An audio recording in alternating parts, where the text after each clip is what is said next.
Okay, how you doing? My name is Brian Watkins, BRYON WATKINS, in Las Vegas, Nevada, and I want to talk to you about pretty much your rights, your unalienable and inalienable rights that's granted to you upon birth.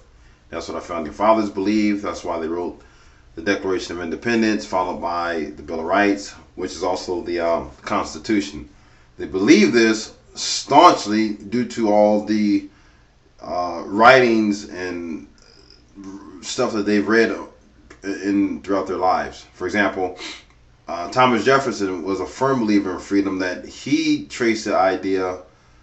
Uh, he wanted to know why he believed that so much, so he actually did some research, and he went all the way back to a man called Cyrus the Great, who was, I believe, was a Chinese. He was an emperor, but I believe he was a Chinese emperor in 530 BC. And Cyrus the Great himself believed that people are to remain free and left alone. Period. Just leave people alone. They're free, and that's it. End of story. It's done. And our founding fathers believed the same thing. Now, I'll fast forward to. I want to start out with states' rights first, the 10th Amendment, because people, myself included, did not understand this, because when we hear, well, states' rights this and states' rights that, people assume, as I did, that states' rights term means the people of that state. That's not true. In fact, we're all dead wrong on that. States' rights means, and you can look this up, in short, that amendment was made for state legislators, state lawmakers, and it was stating that, okay, Mr. and Mrs. State Lawmaker of state of Nevada, you can make any kind of law that you want. We don't care what it is. Doesn't matter. As long as the law that you make, or ordinances, or loitering laws, which I will get to in a minute, to give you some examples, as long as they do not interfere with the federal Constitution. That's states' rights, and that is what the 10th Amendment means. So when you hear states' rights this, states' rights that, that means state legislators. That means they cannot pass any kind of laws whatsoever if it interferes or contradicts the United States Supreme Court decisions or the United States Constitution, which per Article 6, Section 2, since that's Article 3, judges, federal judges are called Article 3 judges. Whatever decision they hand down, that's it. Article 2, because I'm rushing. Article 6, Section 2 clearly states that's the supremacy clause. That's the supreme law of the land. And that term can be traced all the way back to a case, Abelman versus Booth, in, I believe, 1858, 1859. Give me a second. 1858. Citation number is 62 US 506. And in short, that case said states cannot contradict federal court case rulings. Again, states, meaning they're directing that towards state lawmakers. States cannot contradict federal court rulings. Now you're probably saying, well, what does he mean by federal court? Simple. We have a two-tier court system in our country. You have inferior court, which are district courts, which I can honestly and confidently say unequivocally they are a fucking joke. And then you have federal courts, which are more professional and more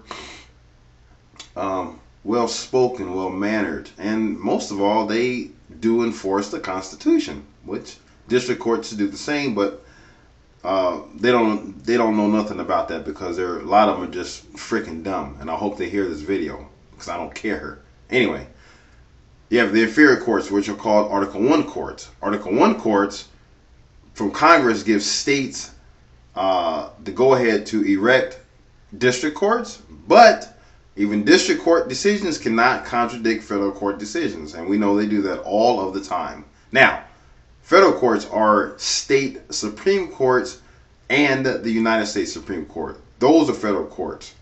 And it's funny how sometimes I like to go to the district court here in Las Vegas, Nevada, and the federal court in Las Vegas, Nevada. I like to sit in and listen to arguments, so I can listen to what and don't say constitutional rights, but I like to listen to what unalienable rights are being violated. You go to district court, it just feels, I don't know the word for it. It just feels fake. But when you go to a federal court, it feels more professional, more the aura about it. It's just more professional. But I digressed a little bit. I wanted to anyway. Cause I'm rushing. I'm busy. I'm just getting over a cold, and I want to. Oh, also speaking of which, thank all the people who sent me messages telling me to get rest because I'm gonna get sick and blah blah blah. Well, you know what? Fuck rest. I'm just being honest. I don't have time to rest. I have too much to do for all of us. That's just me. But most importantly, I do appreciate it. Honestly, I do. I do appreciate it. But I get sick, I get better, and move on. I get sick again, I get better, and move on. It's a cycle. It happens. Oh well. But again, I do appreciate it. I'm not saying this like to be cocky. This is how I talk. This is me. Because a lot of you have not seen me physically, nor have you heard me speak. And this is who I am. So, what you see is what you get. You either like me or you don't. Either or. Anyway. Back, so I got the states' rights issue resolved, hopefully. But if you do your research, you take a political science class, read the Constitution in its entirety, which is what I've done, then you can understand that. Yeah, that cold is still in me. Anyway, and this is extremely important. Very, very, very, very, very, very, very, very, very critical. Because I always used to wonder. When I read laws, because the Constitution, those are laws, technically, I like to dissect each one. The word, the verbiage in each one. And if you notice, if you read the Bill of Rights, our founding fathers always used the word shall, S-H-A-L-L, which by definition meaning in, if I could remember this correctly, your first person, you, and into the future. In another word, they use some very well-educated words. Abridged, that means you can't alter in any kind of way, shape, or form. Enumeration, meaning one after the other, which is article. If you just look at Article 1, Section 8, you'll see the 18 enumerated powers in it, which are powers because they are very powerful. Anyway, start dissecting the sentences, the words that are in the sentences, so you can understand the verbiage. Then when you start seeing Supreme Court case decisions, you can say, oh yeah, that one that matches with the First Amendment. Oh yeah, that one matches with the 10th Amendment. Oh yeah, that one matches with Article 4, Section 2. And you can just rattle them off. And you don't need to be in law school to learn this stuff. I mean, you can read, can't you? Read, comprehend. Period. If you don't understand what you read it again. If you don't understand what you read it again. And if you don't understand what you read it again. Period. And have a dictionary nearby to look up words, put those words into a sentence, and it'll stick in. I'm going to be making a lot of videos. This is just off the top of my head. I don't like to use index cards. If I have to refer to a citation number, I will, because I need to get the citation number correct with the Supreme Court case decision. And if you rattle off a Supreme Court case decision in an open court, you have to know the citation number. You can take it with you written down. Lawyers do it all the time, because lawyers, per a law book that I read, which I did not know, which most of us would assume so, lawyers don't go to law school to memorize laws. They go to law school just to learn how to be a lawyer. That's it. That's all they do. If you look at all the CFR, the Code of Federal Regulation laws, the FCRP, the Federal Rules of Civil Procedure laws, the amendments, the state amendments, you're not going to memorize all that shit. It's impossible. And if you do, I will personally hand you $1 million or die trying. No one's going to memorize that stuff. However, what I mean by learning how to be a lawyer or slash attorney, whatever, you learn how to argue in court, and you learn how to find legal work.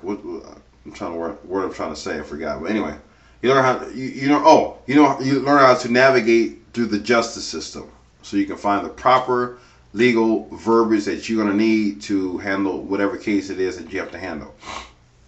Um, Now I'm going to jump, kind of, anyway, I'm going to jump to why the Supreme Court, but our Constitution in general is so important. And I also want to jump to you, and I read this in the, and I wish I had it in front of me because I'd read the title and the author, so because I like to match, I like to cite my information with what I read. But anyway, what was I saying? Oh, this book also said that states purposely pass unconstitutional laws, and that's fact.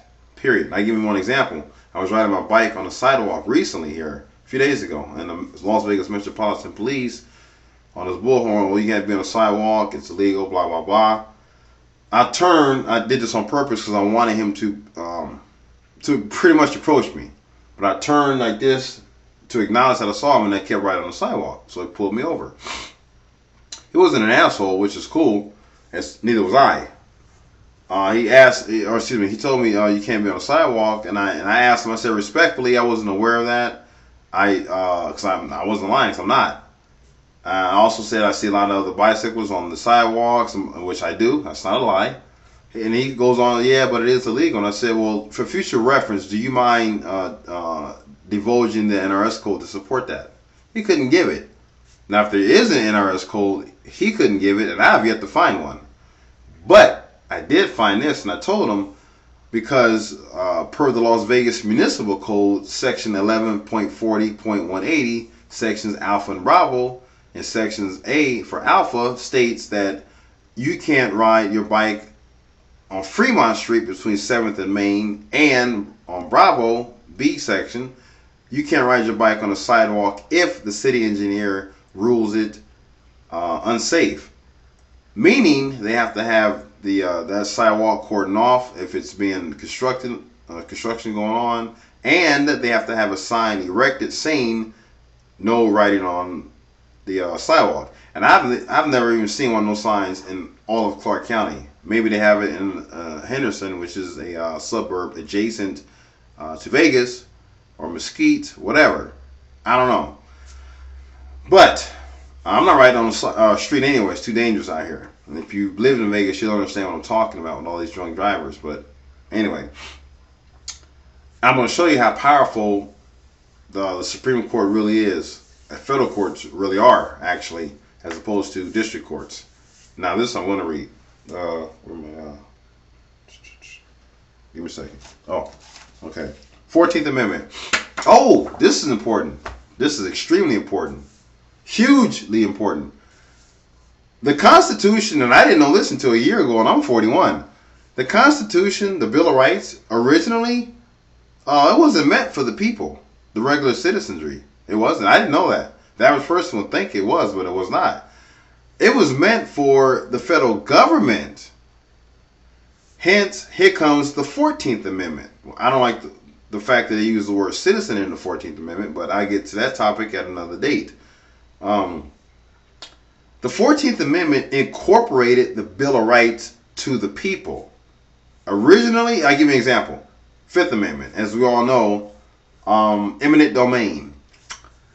Eminent domain now, say for example, they want to sell a house, or excuse me, the federal government needs your house because they want to build a freeway through it or a railroad, whatever. Before the 14th Amendment came along, they can take that house and not compensate you a dime. Nothing. Nada. Zilch. Zero. Period. Yes, that's true. That's fact. Absolutely. Now, the 14th Amendment comes along that incorporates, which is the key word in the Constitution, incorporates the Bill of Rights with the 14th Amendment that gives us all access to it. Now, okay, you want to take my house. Now they have to give you fair market value for your property. That's the important. That's hugely important. And now I understand a few months back why the federal government really, I don't care what they say, especially state governments, they don't like that because they want that power. You don't have power over us. Period. You don't. You don't have power over us because we have that Bill of Rights that's incorporated. And by the way, that law got passed, 14th Amendment got passed in 1868, 69, I think around there. States still didn't really acknowledge it until well into the 20th century, like the early 1920s, which I think that's bull. Because once the law is passed, whatever, that starts that following day. I don't care what no one says. Period. That's the way it's gonna be. At least for me, it is. I don't know about the rest of you, but you got to speak up for your own rights. Because if you don't know your rights, you have no rights. Period. And I'm sure there's more rights I'm going to know about. Now, I'm going to show you, or show you. I'm going to tell. Well, let me show. Anyway, I'm going to tell you one example how unconstitutional states pass laws. Well, now, one more thing, because we see the signs all over cities, loitering. Loitering laws are legal, are they not? No, they're not. They're unconstitutional. I'll give you some examples. City of Chicago versus Morales. Citation number 527 U.S. 41 1999, which was not that long ago. And by the way, the laws, these court cases that I'm reading to you, that I'm citing to you, are still valid. If you do your shepherdizing, and you'll see if they've been overturned or not. So you have to shepherdize, see if that court case has been overturned. These have not. I noticed I double checked them. Anyway, City of Chicago versus Morales. Loitering laws violates due process of the 14th Amendment. Therefore, they are unconstitutional. Oh yeah, I'm just quoting. I'm not making this shit up. Colander, Chief of Police of San Diego versus Edward Lawson. Citation number, it's a long one. 461 U.S. 35275. L for Lima, E for Edward, D for David, 2, D for David, 903, 103, S period CT means Circuit Court, period 1855 and 1983. California Penal Code, Section 647, E as in Echo, for loitering was considered a vague law, which is also under the 14th Amendment. Look up vague laws. Therefore, was unconstitutional per the 14th Amendment. 14th Amendment is powerful. I still like the word citizen that's used in there, but another story, another topic at a later discussion. Another one, Schneider versus New Jersey. Citation number 308, U.S. 147, 1939. Ordinances to keep city streets clean and in good appearance was insufficient to justify prohibiting defendants handing out literature. That not only violates the 14th Amendment of due process, but also the First Amendment. Here's another one. I can't pronounce his name, but I'll spell it because you need to know it. PAPACHRISTOU versus Jacksonville. Citation number 405 U.S. 156 1972 states as follows. In short, Jacksonville vagrancy ordinances laws ruled unconstitutional because it violates the 14th Amendment as a vague law. This is how extremely, see, this is how powerful, you have no freaking idea how powerful we the people really are. A lot of people don't. I didn't really know. It didn't really hit me like a ton of bricks. I'll have to say honestly until this year, 2013, at 41 years old. I've been reading it, and I can't pronounce this guy's name. He's a philosopher, Herculides or Herculides. It's one of the two. He said one of my favorite quotes as follows: "Much learning does not teach understanding." Therefore, my point is this: you can learn stuff all you want. If you don't understand it, don't mean shit. I'd rather go in my bed and lay down, or go play golf, shoot my guns, read my book. Most importantly, I really would like to see my daughter. That's a different topic. And no, it's no bad blood, nothing like that. We just live in different states, that's all. But I digress, sorry. But she knows I love her dearly, and I would die for her in a heartbeat now, today. Anyway, let me get back to my point. I forgot. Anyway. This is extremely important. I mean, once you know these stuff, the courts are not going to like you. And therefore, I'm not going to like them. As a matter of fact, I'm going to hate their freaking guts. Because they know they're pulling some slick, unconstitutional shit, and I don't like it. Period. Done. End of story. And if they don't like me enforcing my unalienable, inalienable rights, Against them, you can pack up shop and get the hell out of the taxpayers' police department, get the hell out of the taxpayers' courtroom, get the hell out of the taxpayers' uniform, take your sorry ass and do something else. Because we don't want you. You're part of the problem, not the solution. And there ends the lesson with that. Now, let's get back to strength.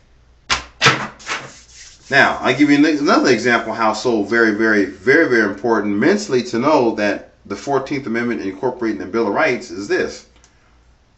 If the 14th Amendment did not incorporate the Bill of Rights, police, if they wanted to, search your house without a warrant, whatever, they can do that.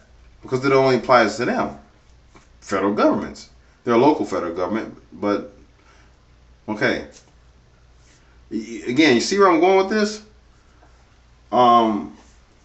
This is just one video. This is my first video. I'm stopping a little bit, digressing, but you get the point. But mostly I wanted to clarify. I wanted you all to hear the clarity in my voice. Put a face. Well, face is on Facebook, but put a voice to the face. You know. So we're here, right here. I will close with this. I got so much, man, in my head. It's not even funny. I'll close with this because people ask me all the time, well, what law school did you go to? And blah, blah. I didn't go to law school. Why you learn all this? And, well, when you go to law school, you make a lot of money.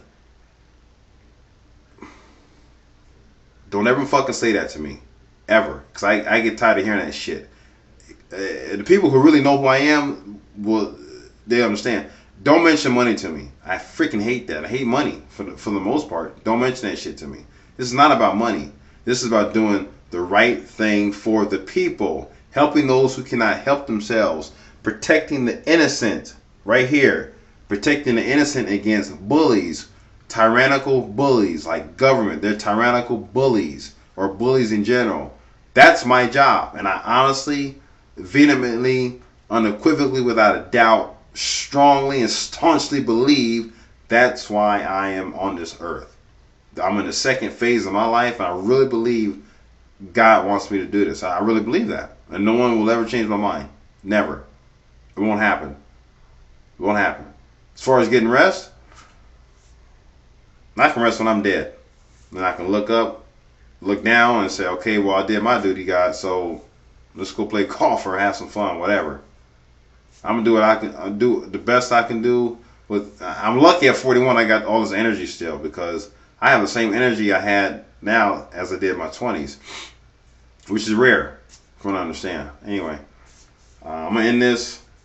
I'll end it with this because people want to know why I say this. When I say, and people pronounce, I've heard these words pronounced differently by even educators. I've heard the word inalienable pronounced inalienable. I personally believe it's pronounced inalienable. That's me. Anyway, the Constitution, when you say, well, my constitutional rights, quit saying that. A girl on my Facebook, Rashawn Elam, broke me of that habit, and we never even met. So quit saying that. Quit saying constitutional rights. The Constitution does not give you rights. The Constitution enforces your rights. You already have your rights granted to you upon birth. That's the way of it. These are your God-given rights. And that's where that term comes from, God-given rights. Period. The Constitution, which is a document, a very well-written document, an extremely important document, doesn't give you rights. You already have your rights. Those rights are there physically to keep tyrannical local, federal, and local, state, and federal governments at bay. You know, tell them, back up, bruh. You don't own this. You don't run this shit. We the people run this. We got this, not you. And if you trample on our inalienable rights, supported by the Constitution, I'm going to drag your sorry butt through court paperwork you would never thought that even fathomable. Won't, you're not going to like it. And we're learning every day. We're not learning less, we're learning more. And that's the beauty of it. And we're going to get you. Especially now, since we now know the federal courts have ruled you, police departments, as a corporate entity. You're a corporation. So you don't have much power like you think you have. So I'd take that to the bank too, bruh. You feel me? Because we're coming. We're getting educated. and we're coming after you. Period. Because that's the way it has to be. So we can keep you in check. Okay? So, that's it. I got to run. I really don't have to run. I want to run because I want to go do something else. I want to go learn something else. And that's it. So, I'll talk to y'all later.